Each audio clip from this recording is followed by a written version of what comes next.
America intelligence శాఖ తాజాగా తన దర్యాప్తులో ఒక కీలకమైన అంశాన్ని కనిపెట్టింది.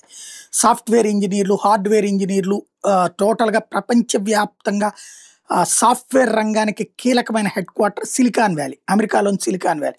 ఈ సుందర్ పిచాయ్‌లు లేకపోతే గనక ఎవరైతే సాఫ్ట్‌వేర్ దిగ్గజాలందరూ అక్కడే ఉంటారు. అలాంటి సా ఏదైతే సిలికాన్ వ్యాలీలో ఒక కీలకమైనటువంటి పరిణామం చోటు చేసుకుంది.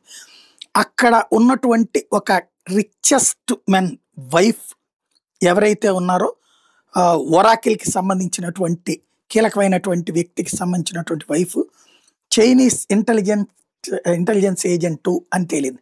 అమెరికా వాళ్ళ దర్యాప్తులు తేలింది. అమెరికన్ ఇంటెలిజెన్స్ కనిపెట్టింది.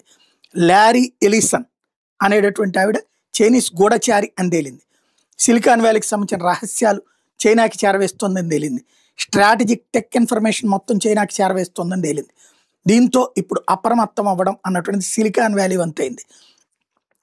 డేటా ఎంత మేర లీక్ అయింది, ఒరాకిల్ నుంచి ఎంత లీక్ అయింది, మేజర్ నెట్వర్క్స్ నుంచి ఎంత లీక్ అయింది, ఈ వ్యవహారాలకు సంబంధించి ఇప్పుడు వెరిఫై చేస్తున్నారు. ఓవరాల్గా ఇదంతా ఏళ్ల తరబడి జరిగిందన్నటువంటి విషయాన్ని తేలుస్తున్నారు.